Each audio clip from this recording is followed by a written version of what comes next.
Nah, strategi entry yang paling efektif dan simple, sangat sederhana, itu ada 3 ya. Saya buat 3 ya strategi entry-nya. Biar nggak usah banyak-banyak, nanti bisa dicoba. Yang pertama, bisa menggunakan strategi entry dengan follow the trend atau trend trading. Yang kedua, bisa menggunakan strategi range trading. Yang ketiga, bisa menggunakan strategi breakout. Yang ketiga, menggunakan strategi breakout. Trend trading itu kita menempatkan posisi atau menempatkan entry kita setelah market yang terbentuk itu memenuhi syarat. Dia akan membentuk satu tren. Jadi tren itu kan puncak lembah yang menuju satu arah. Puncak lembah menuju satu arah. Kalau dia naik berarti high dan low-nya menuju ke atas. Kalau dia turun, high dan low-nya menuju ke bawah. Jadi di mana menempatkan entry-nya setelah dua puncak, dua lembah ini terpenuhi dan dia mulai ada tanda-tanda pembalikan atau mulai tanda-tanda naik di sini. Sehingga buy-nya di sini. Demikian juga yang turun ketika sudah terpenuhi, maka ketika dia koreksi, maka berikutnya kita bisa menempatkan posisi sell di sini. Jadi kita menempatkan entry point kita mengikuti tren yang ada, tetapi menunggu koreksi sampai minimal dua puncak, dua lembah ini terpenuhi. Ya memang terkadang tidak pagi hari, siang hari, bahkan munculnya kadang malam hari, kadang juga siang hari, tidak tentu ya. Yang jelas kalau pagi, tentu nanti historinya adalah dari yang hari sebelumnya juga ya, kita ambil. Jadi kalau satu hari muncul, bukan satu hari itu ya, kita gunakan tetap hari sebelumnya. Kita gunakan histori yang sebelumnya. Kemudian range trading ini menggunakan support resisten. Jadi range trading ini memanfaatkan area resisten dan area support. Ketika dia mendekati support, kemudian dia mulai berhenti dan mulai ada tanda-tanda naik. Sehingga ketika di support, kita menempatkan posisi buy. Ketika di resisten, kita menempatkan posisi sell. Tetapi bukan persis di areanya, melainkan harus ada konfirmasi turun begini. Harus terkonfirmasi turun. Kemudian yang ketiga adalah break dari support resistennya ya. Jadi kalau ada support resisten di sini, breakout itu tinggal menunggu saja. Nah, nanti break di sini biasanya akan koreksi, kita bisa manfaatkan setelah di sini ya.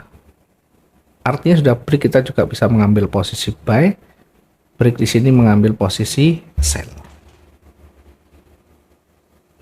Ada 3 strategi untuk entry. Yang pertama follow the trend atau trend trading. Yang kedua adalah range trading, berada di dalam range-nya, atas dan di bawah. Di atas itu ada resisten, di bawah ada supportnya. Sudah mulai ada tanda-tanda pembalikan baru masuk. Kalau break berarti tinggal nunggu breakout dari levelnya. Nah, penerapannya seperti apa? Kita mulai dari tadi ya. Ada candlestick, ada key levelnya ya. Key level yang kita maksud tentu di sini ada support dan resisten yang paling utama ya. Ada support dan resistennya yang paling utama.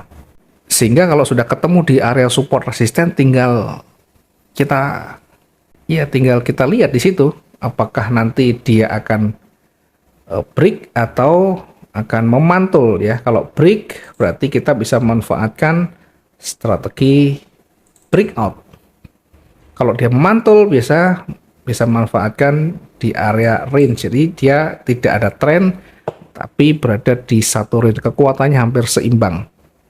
Ya, kalau tren tentu dia ada high dan low yang mengarah pada satu arah ya. Contohnya seperti apa ya trend trading itu? Saya coba untuk ilustrasikan. Untuk trend tradingnya seperti ini ya, contoh.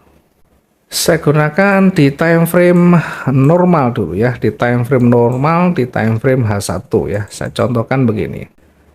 Saya acak aja seperti ini. Mungkin ketika arahnya sudah jadi tren itu puncaknya atau high dan low-nya menuju satu arah. Jadi misalkan trennya awalnya begini. Perhatikan ketika bukaan pagi ini sudah bergerak turun. Dia sudah bergerak turun. Apakah trennya turun? Kita uji ya. Oke, kita uji karena ini yang tertinggi. Kalau kita mengambil posisi di sini, ya turunnya di sini, tentu dia hanya koreksi kecil di sini. Ya, koreksi. Terlalu kecil, terlalu rapat. Nah, setelah itu apa? Setelah itu dia koreksi turun. Maka minimal dua puncak, dua lembah itu harus terpenuhi. Ini puncaknya. Kemudian setelah itu apa? Setelah itu kita lihat ya dia bergerak turun, kemudian mulai terkoreksi ya. Jadi harus terkoreksi dulu. Terkoreksi ini kita uji di area resisten, dia mampu menembus atau memantul ya. Kalau normalnya dia memantul, maka kita menempatkan posisi sell di sini. Kalau memantul, kita manfaatkan sell di sini. Nah, tentu memantul ini sudah ada tandanya. Apa tandanya? Mungkin ada loss momentum, ada rejeksi, ada perubahan warna yang signifikan. Sementara di sana tidak ada petunjuk itu. Ya, petunjuk itu tidak ada, sehingga kita tidak bisa menempatkan posisi sell di sana. Kemudian ketika dia break di atas ya, di break itu dilewati, maka batal untuk kita akan menempatkan posisi sell ya, karena kekuatan bullish sudah mulai muncul dan melewati area puncak di sini atau melewati resistennya, meskipun dia belum menutup yang tertingginya ya, tetapi untuk terpenuhi dia kembali turun masih belum ya, masih gagal. Sehingga yang ada kita uji di area resistennya di sana. Maka kalau kita lihat dari mulai naik ini kita bisa tarik ya. Naik kemudian koreksi kecil. Koreksi di sini. Nah, kalau kita pengen mendapatkan struktur yang jelas, kita bisa turunkan di time frame M15.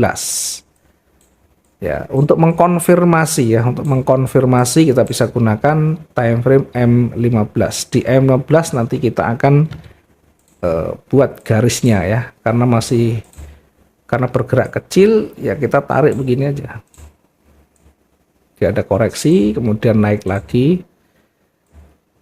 Nah, yang kita tarik tentu yang high dan low-nya menuju satu arah, puncak dan lembahnya menuju satu arah. Kemudian dia mencoba koreksi dan dia hanya sampai di sini.